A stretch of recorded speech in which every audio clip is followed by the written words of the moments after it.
барлықтарыңызға қайырлы күн. Бүгін үй жағдайында осылай кепси дайындаудың рецептісімен бөлісетін боламын. Құстың еттері осылай мұз емес, еріп тұрған болу керек. Ең алдымен құстың етін жақсылап жуып аламыз да, филемізді осындай жіңішке еттерге кесеміз. Осылай филеден піскен стрепс еттер өте дәмді болады. Сырты хрустящий болып тұрады да, ал іші жұмсақ болады.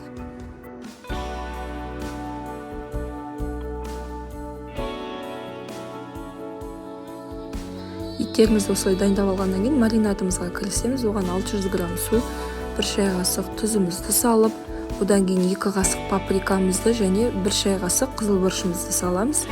Одан кейін жарты шай қасықтай қара бұрыш салсаңыз болады.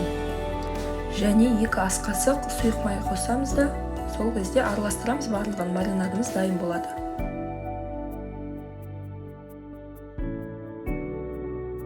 Осылай дайындап алған маринадымызға құстың еттің барлығын салып аламыз да, осы маринадтың ішіне барлығын араластырып, батырып қоямыз, қақпағын жауып, кем дегенде 4 сағатқа холодильникке немесе 1 тәулікке салып қоюға болады мұзды жерге.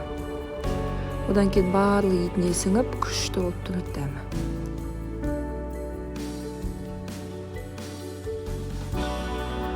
Ең алдымен майымызды қыздырып қоямыз да, майымыз қызғанша ұнымызға қара бұрыш 1 шай қасық, одан кейін жарты шай қасық тұзымызды салып, ұнымызға араластырып аламыз. Одан кейін осындай құстың еттерінің барлығын осылай алып, суынан кішкене құрғатып аламыз.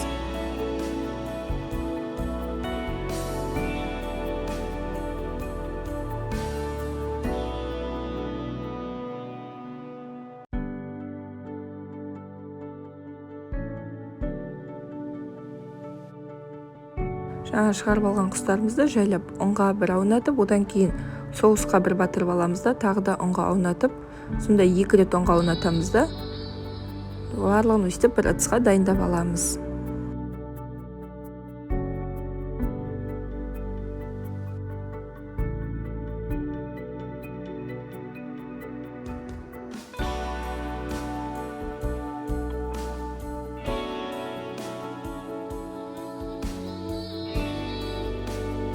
Осылай орташа отта қызып тұрған майымызға құстың еттерінің барлығын салып, аз-аздан сала отырып, осылай қуырып аламыз. Қызарғанша 5 минуттай, бір жағын, екінші жағын тағы да 5 минуттай, барлығы 10 минутта жақсылап қуырып аламыз. Іші бәрі піскен болу керек, қадағалап отырасыз.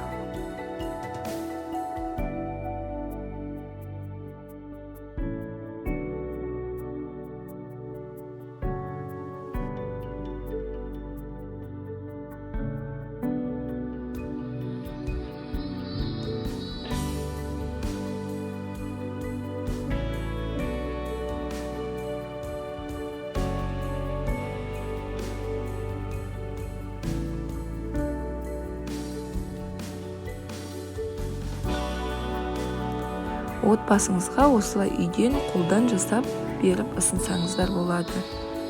Өте дәмді, өте тойымды. Барлықтарыңызға ас болсын.